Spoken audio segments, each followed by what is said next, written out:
Thank you, Mr. Prasad. Hello, everyone, and welcome to ACE Update webinar on lighting and light design.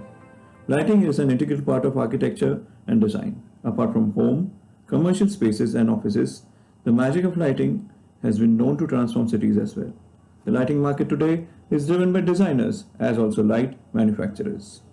The emergence of light design as a dedicated faculty of design in India, however, has evolved only in the last 5 years. As a result, people are slowly becoming conscious about light design and the necessity of involving a light designer. This has brought to the fore numerous aspects which need to be addressed under the ambit of light and light design.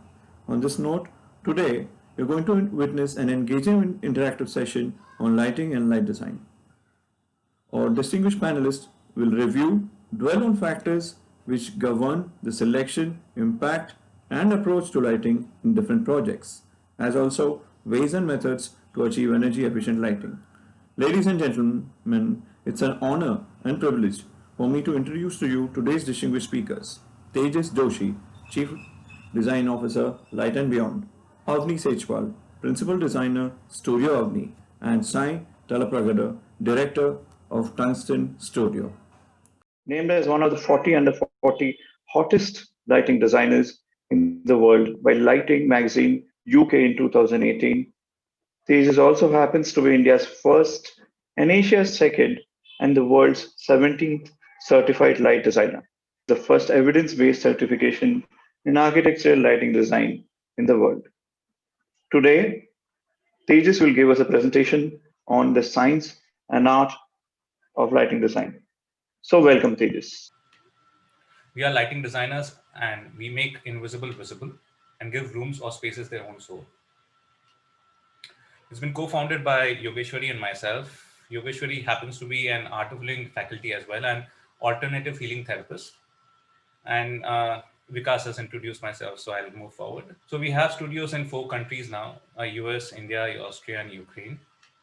So art and science of lighting. Our vision itself is byproduct of light. So let us understand, what is lighting design?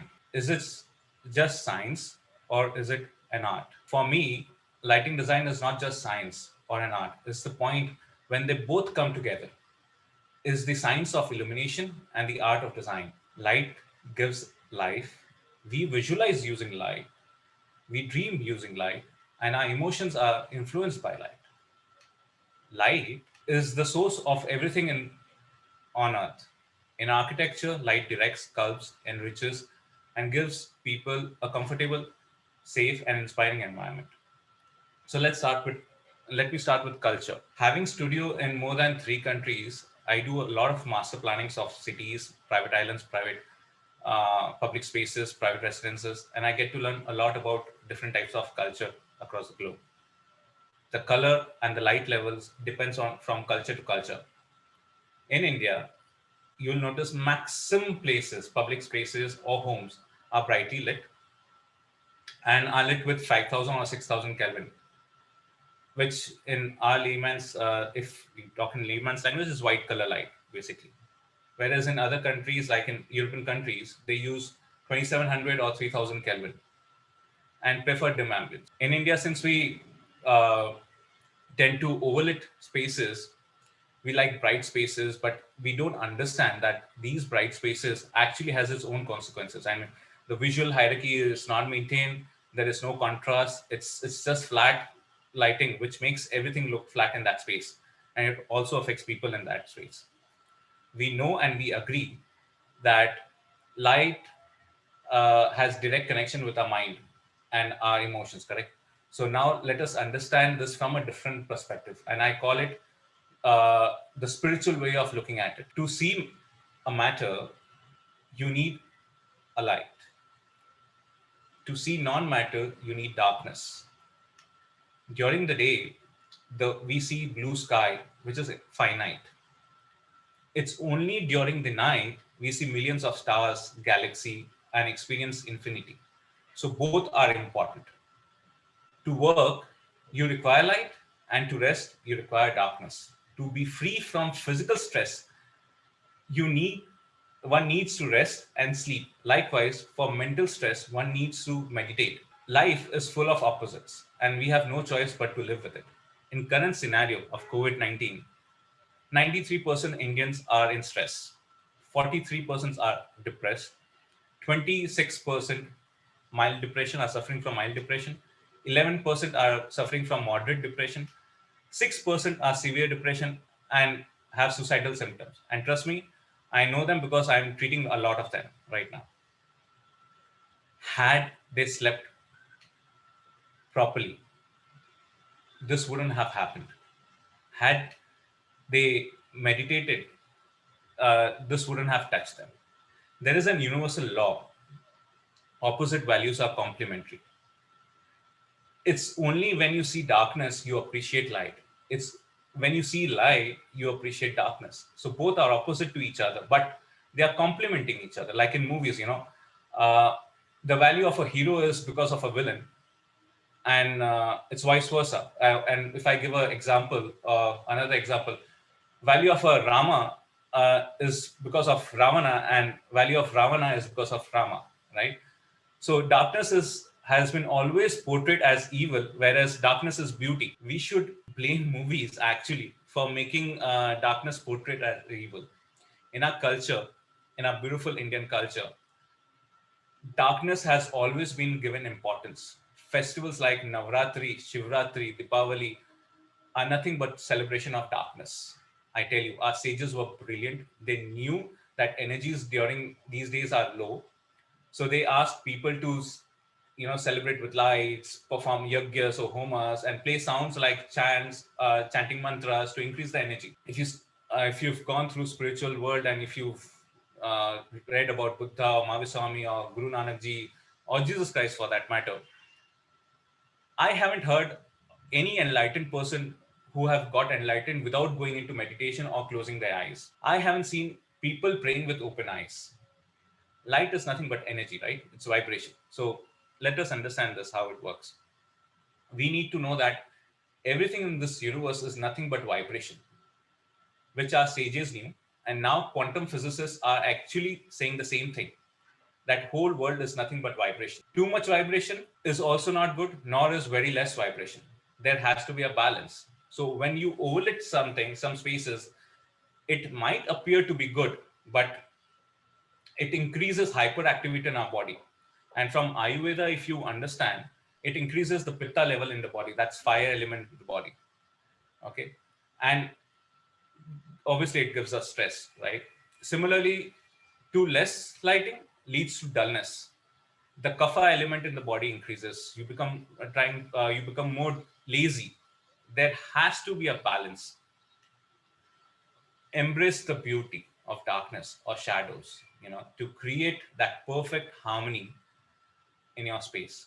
Just as we weigh the style of furniture or the palette of colors we use in our homes, we must carefully weigh the way we light them. Uh, Lighting does far more than merely illuminate a room. It also sets the stage of every act that takes place in it. It's only and only, I mind you, a good lighting designer knows how to do it. So now let me share some of my projects, how I've implemented shadows, and so I'll show you a few of them. This is one of the famous Gurudwara project in Calcutta, Sankutia Gurudwara. And if you notice, as a lighting designer, we do lot more than people think about. I'll show you some. So if you see this, there is a horizontal beam running across. That's an architecture flaw. Now, obviously, I couldn't do anything about it during the day. It was not in my hands. But during the evenings, this is what we did. We made it vanish completely. Yeah. And if you notice, there are fixtures on top of the Palki side. They are painted in the same RAL color. So we don't want to show the source. We try to camouflage them. And yeah, so this is how we are doing it. This is a landscape project of one of the private residents.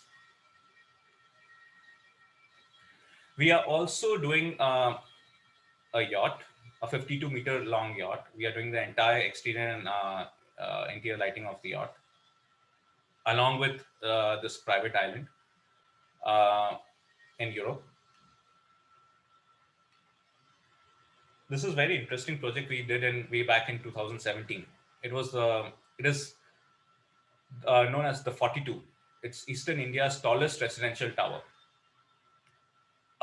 During the construction, we wanted to do something different and spread the tricolor concept and set the trend for the city. So this is how we did it.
The key is to have balance in everything. Remember, good lighting doesn't just happen, it's designed. Now I would like to invite Avni Sejpal, Principal Designer of Studio Avni, to take center stage. A trained architect based in Mumbai, Avni also holds an MA in Environmental Design from the Chelsea College of Art and Design, London. Dedicated to experimental research in design toward deep investigation of materials and structure, she is always in the pursuit of sustainable manufacturing solutions. Her studio, Studio Avni, focuses on the design and production of bespoke lighting, textiles, statement furniture, and installation environments. Till date, her products have been exhibited in design fairs in Milan, London, New York, and Belgium, among others. Today, Avni is going to talk about the importance of light design, the esoteric and the exoteric concepts involved in custom design products. So let's welcome Avni Sejpal. The way we have developed the studio model is we produce our own lighting products, which are high quality and made to order designs, which are aimed at the luxury market. So my work is sculptural and tactile in nature, since I come from a textile background. So apart from having an architectural background, I come from a textile-based family. And while growing up, textile was a huge influence for me. So the way I see the lighting fixtures, the lighting design that gets into our space, like be it residential, be it commercial, I try to bring about a tactile quality to it. And I have also an affinity towards pure materials. In terms of the design aesthetic, it's kind of really based on unique materials and craftsmanship. That we are. I mean, India is obviously known for its beautiful karigari, beautiful artisans that kind of create not just in metal, in textiles and everything. So we're based in Mumbai, Andheri, and all our work is handcrafted here within our studio in Mumbai. And we support Indian artisans, and our inspiration comes from a modern day outlook of the world. So this was my first collection, the Facet series. The reason I started my own studio was to stay as a creator. Most of the time, if you have to kind of design something, you're looking for somebody who can actually make these things for you. But at the same time, when you kind of push the production out, you lose the element of experimenting with it. And so that's primarily was the reason why I wanted to kind of keep it in-house where I could do a lot of research and development and, create different kind of bespoke pieces. Also, the number of iterations that actually are made before a product is finally conceived is, are endless before actually the right one comes along. So we rely a lot on employing local artisans and upgrading their skill sets, which also means, which also means to control the quality and having the ability to experiment. So my first collection was the Faceted series. Here, this was essentially, I kind of started this as a cushion, and I kind of translated the same tactile techniques to metal. But at the same time, I did not want any of these, any of my techniques to be kind of outsourced, because there was no way that we were going to learn how to make this. So our in-house artisans, our metal karigars and tailors, they kind of collaborated to kind of make these lights as the first collection. This was at the T2 lounge.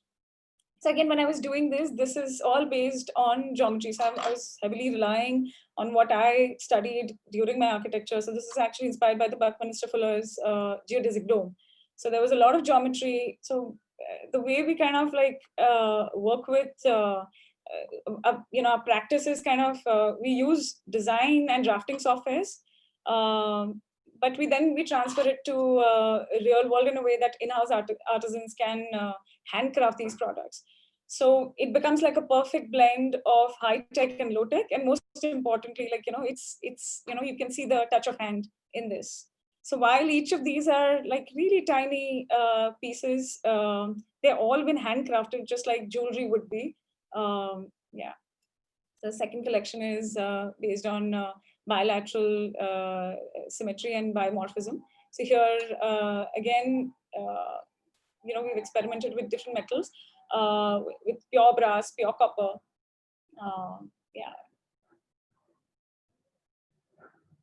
Also, the need that I saw was like, lighting design was also a response to, some of the classical designs were always coming from Europe, which were used in interiors and everything. So the idea was to kind of create a new area of lighting design, which was, distinctively very Indian, and, to kind of fill that gap in the market where it was it was something which was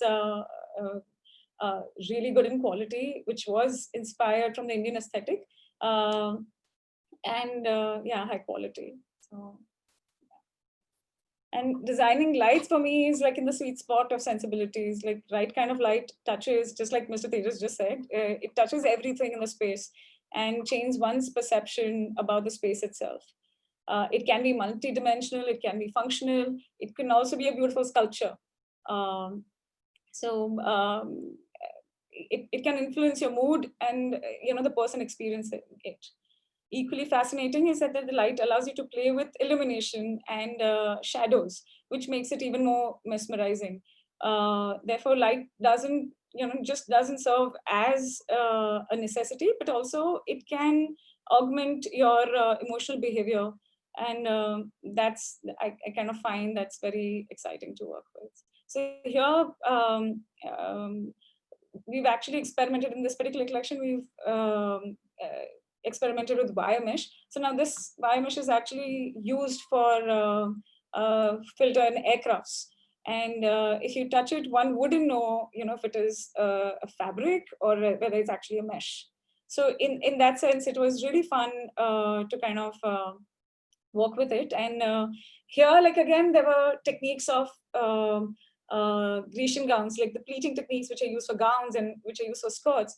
Those were kind of applied to this particular collection, which was fun. So, and at the same time, it had this really wispy quality, which kind of reminds you of a garment. But at the same time, it's metal mesh. So what we also did was like, the more we started experimenting with materials, we kind of realized that, okay, it looks nice, but then also in terms of maintenance, we were doing a lot of R&D on that front as well, where we would cure it to an extent where it doesn't tarnish.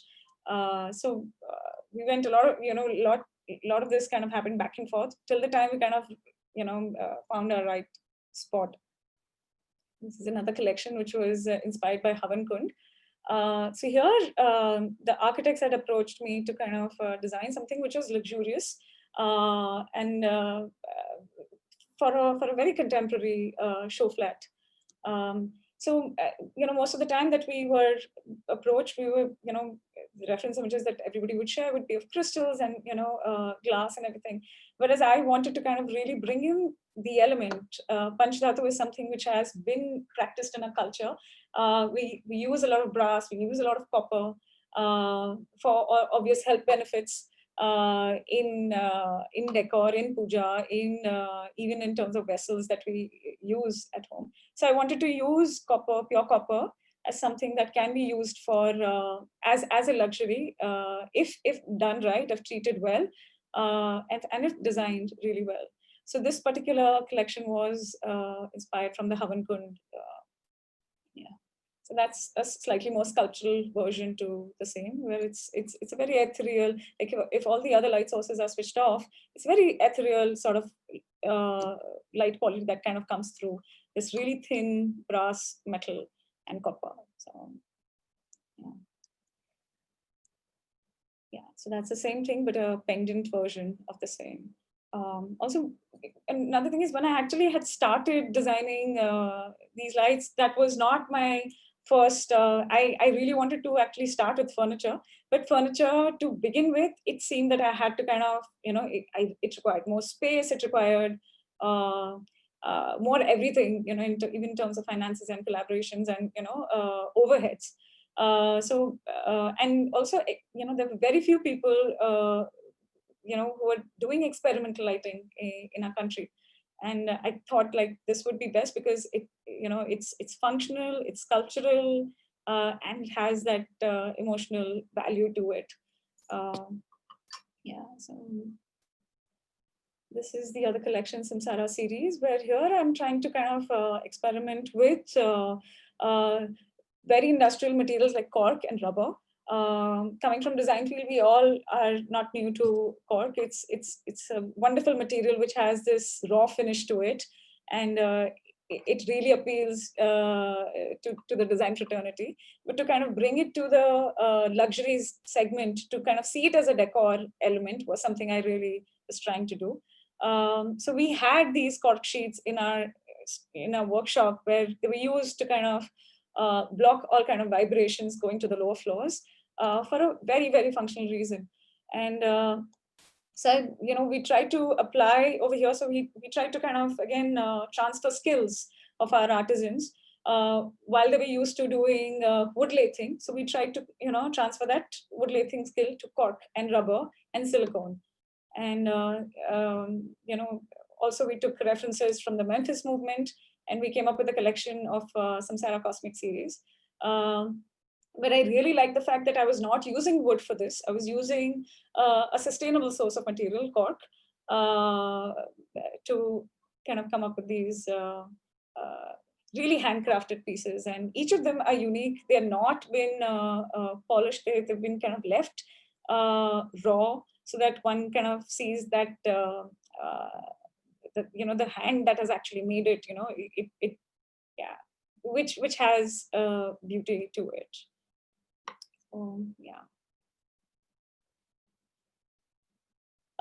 Then the collection after that. So this was again like a custom project where here we've designed lights out of fabric, like out of silk shears, but they're like really heavily pleated. And that itself kind of creates these sort of very interesting light textures and light and shadow textures with it. So the whole idea for me has always been that, okay, we experiment, we just don't stick to, one material, although I have a preference in terms of metal, but experimenting is at the core of the studio's philosophy. So I'm showing some of the bespoke sculptural pieces that we've made. This one was for a niche boutique jewelry store located inside the Royal Opera House in Mumbai. And so here, the interior designer had come forward with a brief where she wanted to kind of create a statement for this jewelry showroom, and to kind of bring in a sculptural element to the light. And we came up with this flaming copper dandelion. Yeah, so this is again completely, it's made completely out of copper, and copper has this ability to kind of capture light and then release it. So it doesn't really rely so much, it relies on ambient light, but it doesn't really need so much of a direct light source to kind of, yeah.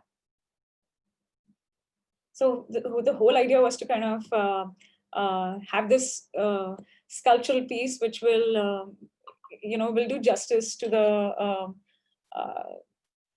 space where it is housed in, to the products that it's going to be highlighting. Yeah, and all of it is, so again, we designed this in Maya, in all the other 3D softwares, but then kind of all these drawings were transferred to 2D, and then given to carigars, and this is a completely handcrafted product in that sense.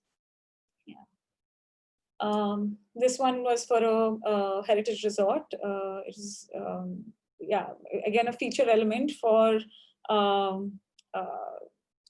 again, for a luxury space. Yeah. So we chose to use brass as a material, and we polished it in a way to kind of, for it to stand out in this lobby, where the architects have also used a lot of tikri kam on the tikri work on the wall panels as well. So some of these are coastal sculptures, again lighting sculptures of the same. And then this one was for a mall in Chennai, where here we were trying to kind of look at something which was produced at a larger scale. So there were some 3,000 pieces of these which were, which were made. Again, we didn't compromise on the material. We still maintained the same pure materials for the same. This is a lighting installation that we did for a restaurant. Again, using wire mesh, stainless steel wire mesh and copper wire mesh. So it was like a 35 feet long installation, which was inspired by water. And the reason we chose mesh was that mesh and water are similar. Like water takes the form of any particular container that you put it in, and mesh also, to if you frame it, it will take the same form as well. So these were different ideas of how water would behave if it was, and water was the inspiration for this particular lighting installation. So next in line for our respected speaker is Sai Talapradagada, Director of Tungsten Design Studio. Apart from being a trained architect, Sai possesses a postgraduate degree in illumination design from University of Technology, Sydney, Australia. Sai currently runs Tungsten Studio in India and collaborates with Illuminate Singapore for Indian projects, and is currently working on major hotels, corporate offices, malls, monuments, and high-end residential projects across India and other countries. Today, Sai will talk about the approach to lighting design for hospitality projects. So I welcome Sai. I really like to start with the basic, and as all of us know, 80% of our sensory perception is experienced visually. Whether it is artificial light or natural light, it plays a very crucial role in our perception of the world around us. So if we take that, it's actually very similar when we look at architecture or interiors. Whether we see the space, how do we see the space, whether it's very cozy like this, this is a fine dining restaurant, whether you feel the intimacy needed in the space, or whether you feel it relaxed, a small lounge where you feel whether it's more relaxed, cozy, or the way we move in a space, lighting for that matter. I mean, like how you direct people, like in this image you can see, you have a focal point in the space and you are directed towards it. So and we can say for tasks, for doing a space, whether the lighting is appropriate. So the quality of light and the light in general, it affects people in many ways. And uh, and it's very much known that it's common people come to a space which is or where they're attracted to something which is very well lit. Similarly, in hospitality, though hotels or hospitality spaces are more to on the basis of cultural or geographical aspects, but lighting plays a very crucial role. And it basically needs to cater to the customers in the space, whether it is whether it's simple or whether it's familiar to the surroundings or the city, or it's a little bit more sophisticated or theatrical, like in this space you have a little bit of drama happening with the color, and though it's not overimposing the space, but it kind of has a little drama to it. So it could be something to do with that, or it could be more to do with the city particularly. And when I mean sophisticated, it could be to do with the kind of identity it gives to a building. uh, so going through a few spaces in hospitality or a hotel, I mean, the whole tone is set with reception areas, for example, the kind of features involved, or a focus to a reception area, or some feature walls. In this case, there was this wall on the left you see, which has some fiber optic light, which was integrated into this shipwreck. This material is actually a shipwreck, which was used as the wall paneling, and we had some nice sparkle this thing. So it kind of sets the tone, and it kind of gets people to move to the position where it is needed. Then the other spaces, I would say, in a hospitality or hotel environment is meeting rooms. This is kind of needs to be something which is simple, sophisticated, with the lighting control, so that it caters to the needs in that sense. And food and beverage areas, more the F&Bs, where the lighting needs to be more trying to achieve like a fine dining experience with clean accents onto tables, and having some dark spaces and clear ambience. Or the rooms, to make it more give the traveler a bit more of a home experience, being soft, easy to control, not harsh, and stuff like that. This was a room in Leela Shadra. And also in hospitality, the more spaces you have, the people, uh, the customers get to use, and then lighting becomes equally important. You're trying to achieve what is there. So a pool area is not overly lit, giving that sense of privacy, and only lighting things which are needed. And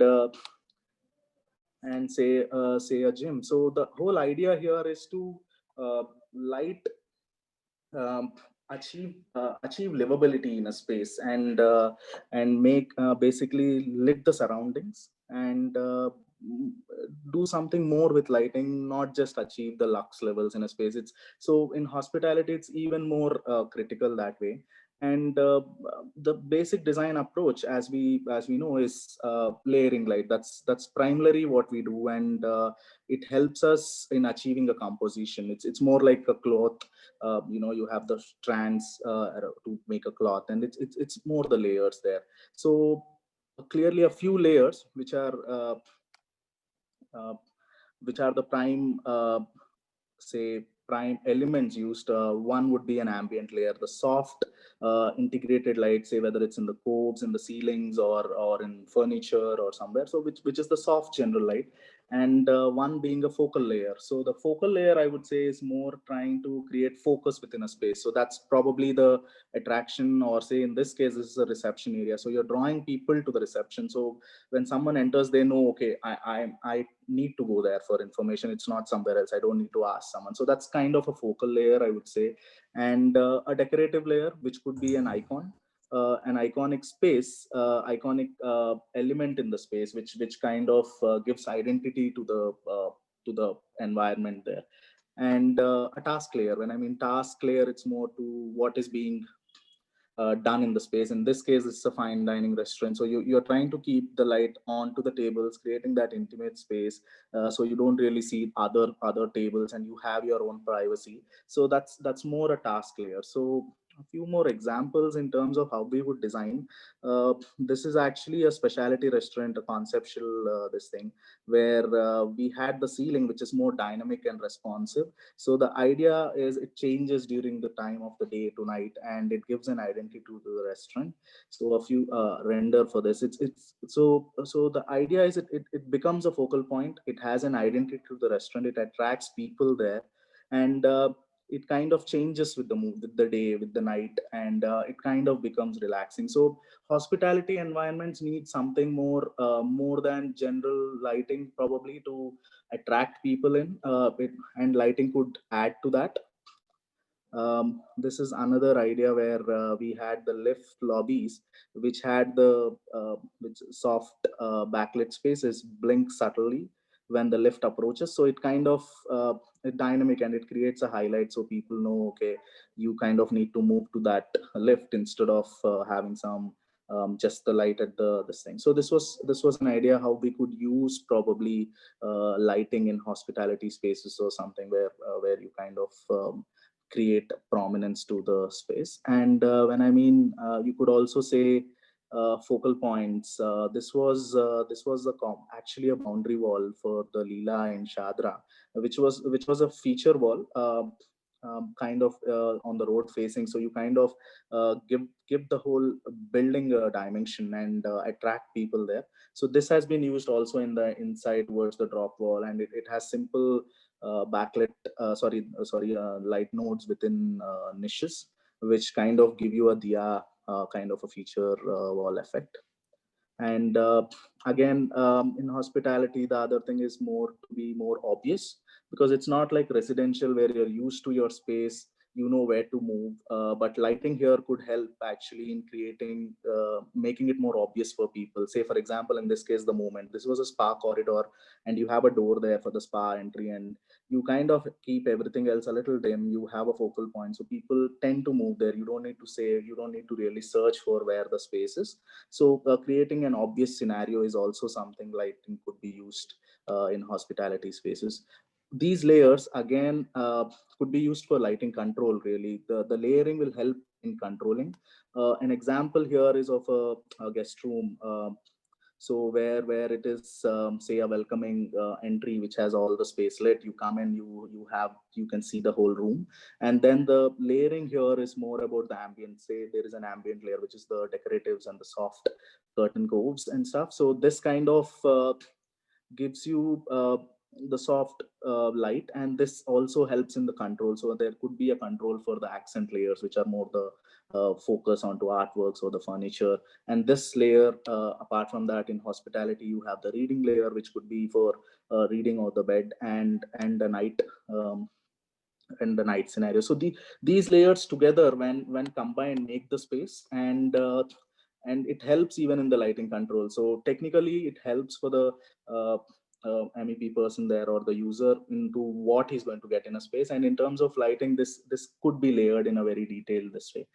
And in hospitality, again, I see one more use a lot, which makes more sense, is tunable light. So particularly in hotels, if you see, people could check in at different times of the day, and in metros particularly, you have people from other parts of the country coming in. So they check late night, they might be coming from a space where it is daylight, and you come straight into a midnight scenario. So lighting, if lighting could be controlled in a way, to respond to their time clock. So the tunable light is what we kind of use a lot in hospitality environments, particularly in rooms. I would say they have done even raffles in Turkey, which has actually even the public spaces going from a little not really white light, but more from a 4,000 to 2,700 from day to night. So balancing the daylight from outside and trying to give an environment which is that. And in hospitality particularly, we believe a lot on retrofit scenario than a COB scenario. If you talk about lighting, general downlights, or the technical this thing, particularly for ease of maintenance, I would say. And it's not a residence where you even if there could be failures, it doesn't need to be something about the product, but it could be external factors. We had a scenario where where a crane has actually hit a transformer and say the whole some huge floor was gone and they had to replace, and had it been just cops, they had to literally cut through the ceilings, remove everything, change the drivers whichever has failed, and then replace, which would be double work. So we kind of work on modules, whether it's from Sora, Osram, or other things, which with a fixture around it, which could help a lot. And this, I believe, is very basic in terms of hospitality, and we have stuck to it. We have done around 30-40 hotels in India, and they work perfectly because it helps users in terms of this thing. So to to summarize all this in hospitality, our preliminary question always is what is important and what actually drives the lit visual. What does lighting need to deliver? To me, if you ask, lighting has a dual role to do, which is more like a building service and art. When I mean building service, it needs to be more functional. When I'm functional in the sense to be having enough light to say grow plants, or functional to be access or visibility in terms of say accessing your clothes in wardrobes or other areas to be able to read, uh, to be able to perform tasks, maybe kitchen area, maybe something to read, or maybe to move in a space, the circulation areas where it's more like a building service in this scenario. And like I said, working maybe to be having enough light to work indoors. And also so basically, as a building service, it needs to be more functional, it needs to be durable, and it needs to be appropriate to the space. uh, so if we say lighting as an art, um, I would say it's more to create a wow factor in a space. In hospitality, particularly, you need to create environments where you it's more for marketing. It's more for creating an identity. You want people to come there, and it should be more appropriate to the nature of the space and the context of the space. For example, a bar in this case, it should be more appropriate, having integrated light, so making it a dim scenario, making so it should be more nature, and also it should be more appropriate to cities maybe, and the aesthetics. When I mean cities, giving, I mean like a metro kind of a thing, responding to the culture there in the city and trying to get an identity. So as an art, uh, and lighting could be more appropriate to these things, and more importantly, it is for people. So so it could be a catalyst for human experiences as light as an art. And we all know, I mean, like, art can only be a product of experience when it's interacted and it's interaction with people, so in a lit environment. So I would say understanding and interpreting the customer or the user and the locality and in a space is much more the key in lighting a space in hospitality. And more than, I would say, people rely a lot on standards and the light levels and some existing data, which is useful. I won't say that it's not something we should not be using, but in the process of designing the hospitality environments, we are actually specifying distinct emotions or experiences and moods. So, and this could be called a human experience in hospitality environments. And it's therefore very much important to try to achieve a livable space so that the user is more comfortable and people do try to come back, and it should be easily accessible. And lighting could help with all of this and actually add value more than just a lux level requirement.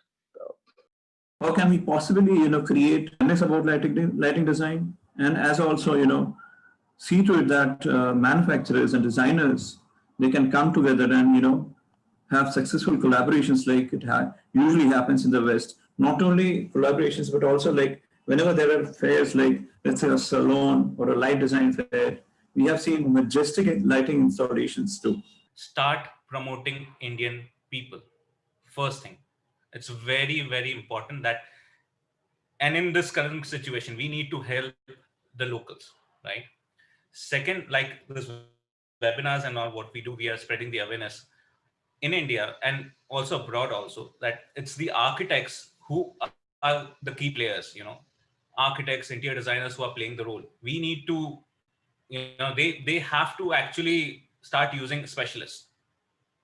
They have to use specialists, otherwise it's not possible. I mean, for us as a lighting designer, we get to know about the project maybe later. They get the project first, so that's one thing. Second, I would say that yeah, even manufacturers, they need to stop giving free design for projects. I feel I think Sai and Sai would agree to this, that vendors, manufacturers are doing free lighting design, and this is a problem. We can collaborate and we can design much better and give a better solution, rather than them doing everything. I mean, the vendors or the manufacturers should really stop giving free design. And instead of promoting, if it's becoming free design, then there is no value to the community is just going to go back a few years. So abroad, I think what I think is people kind of respect like consultants, whether it's being lighting or electrical, audio, video, whatever, acoustic. So there is a strict this thing as that, okay, this thing has to be as per my consultant, and you can say for lighting as well. I remember, in all our projects, I mean, even to today, if our project is abroad, we get to see, we give a spec, for example, and it comes back, if it's not in a budget, to come within their spec. There is a budget given, go back, try to find an alternate within. Here it just stops there. So so there is someone who actually takes over trying to promote a product with this, that, and then you kind of, so the culture needs to change. And I agree what he says. We're trying to promote everywhere. The reason we speak wherever possible is also just to show that there is a community. That's what you can do with lighting. And I totally agree. Anything. Lighting designers should be involved from the conceptual stage, not where the project is midway, or it shouldn't be afterthought. Say the architects or designers, we have worked at least once, they get an idea that, okay, it makes sense. Instead of getting them at a later stage, the next project, they actually start first, because they know what we could add from the conceptual stage, rather than be becoming more like just the, like I said, it's no art component in it. It's only the building service component. We're trying to just make sure there is sufficient light. That's about it. So yeah, that will come with more exposure. Yeah. I couldn't agree more, because I'll give an example. I've done this restaurant project, the 35 feet long installation. So there were three of us. There was Shweta, who was the architect. Then there was Kanchan Puri, who was a lighting designer. And then there was me, who was designing actually the light fixture. So I think for me, that was the best, because somebody was looking into the lumen, the right quality of light, everything. And I was looking at how the light will translate out of that. So we all had our roles, and the effect, the impact that it had was so much better. As Sai said, most of the time they'll call you towards the end, okay, we need decorative fixtures over here, and there is no attention, which it becomes like a whimsical, it's to somebody's whims and fancies, where lighting should be integrated while the space is conceptualized, the way it is planned, so as to kind of have those different kind of I for once, I kind of feel everybody's bathrooms are so badly lit. That's one place, your kitchens, your workspaces, everything is concerned really well. Bathrooms, I feel, are so it almost becomes like an afterthought in a lot of projects, which I think everybody has a place. And that's how all these collaborative, it's like a movie, everybody needs to do their part, and only then the whole picture is going to look pretty. It will bring you that joy, that emotion, what that space is supposed to bring out. So I couldn't agree more. Say 10 years back, even an architect was not so much well received, say in every part of the country. So metros, forget the metros, everywhere else, there would be a civil engineer or a structural engineer designing your space. So it's to do with awareness. Now it has become better. I mean, there is awareness, even in 2-tier cities, 3-tier cities, people know what an architect would do to your project, or what he could get to you. And in a similar way, I think lighting design also is probably in that process coming in, where people are just knowing it. I would say many architects even today don't know what a lighting designer would provide. And I get, when we meet people who kind of see our work, approach us, and then they think we give them lux level calculations, which is totally something which we don't give. I don't intend to give you lux level calculations, and the idea is to enhance your space, make it more what you wanted and more livable. So that is coming slowly. People are promoting. It's better, I would say, than 8 years back when I was here. People are knowing what a lighting designer would do, where previously we used to go and say, okay, I would do. Whether now people come to us asking what we could do or what we do. So it's getting better, but it's all awareness. There is nothing on part of a manufacturer or an architect. He can't control the whole market, right? It's awareness. People don't really know, I would say. Fees becomes a problem because of free service by many people. I mean, like, there are manufacturers now, even reputed European manufacturers, who have directly on their website saying free lighting design service. The moment you put free against that, so anything above that, even a rupee about it, is going to be expensive. So that's what is happening in India. And I agree, the fee is a problem. There are people who don't see a value to it, but once they see a value to it, they're okay to pay the fee. I mean, for sure, the fee has gone down, say, from 10 years to now. But the ones who have understood, it's still there, or else we would not have been surviving, I would say. I mean, like, in that sense, yeah. Yes, like, there is a shift in mentality, which is good. But a lot of our projects actually come through lighting designers, because they want, apart from the right light, the right fixture, the right fitting, the right material kind of also sets the tone. For me, I kind of still feel that, as a lighting designer, I still cater to a very privileged section of the lighting design as such. It's a very niche crowd. It's a very privileged this thing. So in that sense, either you're catering to the really wealthy, interiors and those kind of things. So the Indian people actually don't have that many options. Either you go to an IKEA, or either you go to the most expensive. So in terms of manufacturers, like, today I have to be a creator, I have to make my own lights, I have to have a production where I can control quality and everything under one roof. But I certainly, like in the West, it's already happening. There are stores like Design Within Reach in New York, where it's a collaboration between manufacturers and designers. So those are kind of so those particular light fittings are actually can be used by majority of the architects and interior designers for this space, which are well designed, well detailed, and the light parameters have been addressed. Whereas over here, we still, either we have like replicas, cheap replicas which are coming from China, or we have like really niche lighting designers, or then we have IKEA. We don't have, so that gap is still there. And just like there are furniture manufacturers in Jodhpur and everything, so there has to be a collaboration where this could be addressed, because lighting really, like how even Tejas put it, how it really affects our productivity. It has to be kind of treated at that level, where it has to be accessible. Even if there is awareness, not everybody is going to go for something which is going to cost a planet to them. So it then kind of automatically gets eliminated from the cost. So how do you see, do we have enough availability of solutions from Indian manufacturers? No, not that many. I can, like, probably on my fingers, on one hand, I can count like that many Indian designers.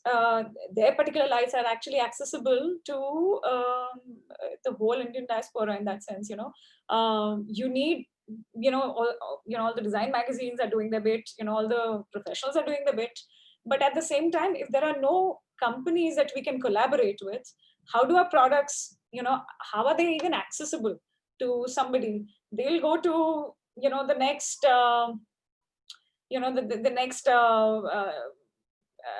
there's this lane in town in Mumbai where you can go and you can get the lights ripped off, and those designers' name. But even architects and interior designers, they don't have a choice, because what is the other option? Like, I can buy the same light which is being sold for $5,000 internationally.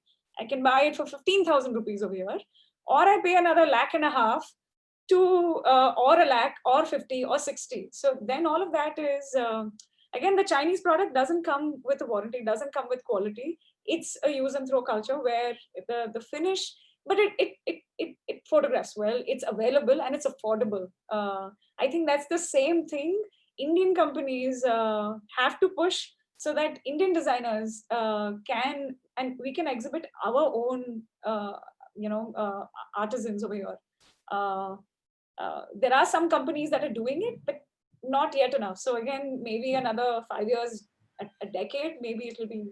Sai and I are like more into technical lighting, architectural technical lighting.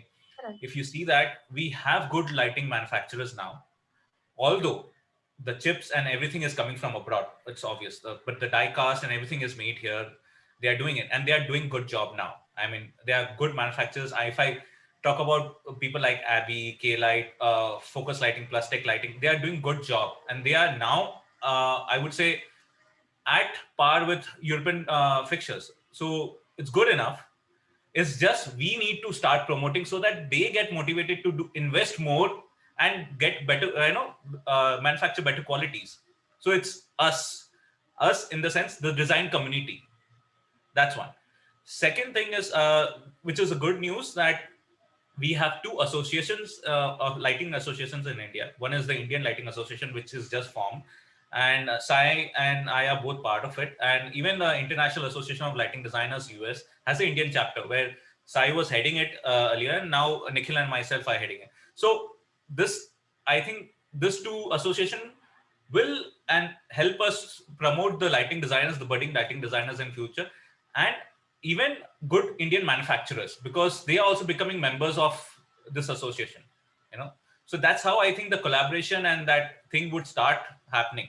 Yeah, like, see, how Tejas was saying, see, this has been an effort for a long time. It's not something we just started now. Like previously it was all through the international community. We were trying to first develop the lighting design community, get people together, and then trying to promote through various events, trying to talk to people. See, actually there was a series where people were we were doing what you call like workshops in architectural colleges. So it's basically at the first point where architects are made, you're bound to know that there is a specialization for lighting, and lighting, there is a community for lighting, and lighting is so and so, and what you could do. So there has been an effort which has been going on, but it in such a big country like India, I mean, like, because there is no educational courses or something which are particularly to architectural or lighting design, I would say it's a lengthier process, very frankly. But like, say, if architecture, any other this thing, I mean, you have some kind of a course. So there are people who are bound to study, come up, try to work with similar people. For us, it's more, I would believe even Tejas does the same, where we try to get someone from a design community who is interested into lighting to work with us, like, say, from interior design, architecture, or product design, for that, say. And they kind of like lighting, so they come, we kind of work with them. So it's a very slow process. Say, as an architect, I would have been very easy. I get students who try to come to me, so there is an awareness already. So this is a lengthy process, I would say, but it will happen. It will just take time. Prasadji, it's very simple. I mean, people are spending on Italian marbles. People are spending on Versace furnitures. Yeah. If the lighting is not proper, then what's the point? How are you going to show that off? That's the problem. If you're spending so much on Italian or 5,000 rupees a square feet, and you don't even spend 4,000 or 5,000 rupees on a fixture, a technical fixture, and you expect that it is beautifully lit, I'm sorry, it cannot be done. So it's like that. People are not spending fees because they feel architects or interior designers can do everything. No, they are specialists for everything now. And architecture and interior is getting complicated day by day. You require specialists like it's done in abroad. For me, if I'm doing this master plannings of cities or even the small project in Europe, trust me, we do the planning for 1 year. If it's a small project, everything is frozen and then it gets executed. Likewise, everywhere. I mean, master planning also. So we do a lot of detailing and then it's processed. Here, everything happens and then we are called. So it's a step. I think sooner or later things would change. It's changing, it would change. Particularly if you come to the basic, like how they just said, when we are lighting something only which is needed and not really overlighting a space, first step, common sense, you kind of save so much on energy costs. And we are not trying to sell a product, right? So what happens is we're trying to make the space livable, trying to only cater to what is needed. So your usage on a product or a light needed in a space is limited to that. So in simple sense, we are not overlighting it, so you're saving costs. And then obviously being only specializing into lighting, so you kind of we kind of go through technology coming up every day, we kind of go into every detail every day, so we know what product works well, what kind of lasts. Is it really what is shown on a box which says some 1,000 hours, say 100,000 hours real, or are there technical parameters which actually make it a a product which can survive for a longer time and save costs. And then on top of it, we kind of design with, obviously we try to promote automation or dimming in a space. The simple, in simple terms, when you dim a product, there is going to be longevity to the product. You are going to extend its life. So in terms of sustainability, you want to keep it more, you want to control the space, you don't want to overlay. So these are simple things we follow day to day on everything. And using a lighting designer, a proper professional lighting designer, will bring you energy efficiency in a space no matter what. And versus the basic difference I always see is, if a manufacturer, I mean, like I would say an architectural manufacturer, lighting design manufacturer, or someone trying to design a space, obviously will go by numbers, will try to put as many fixtures to achieve it. So every fixture is cost, whether cost, again, it's overlit, so it's not sustainable because you are overlit lighting a space. So these things, simple things come in place. I won't say there's something very complicated in it, but yeah, it's very specific to that particular.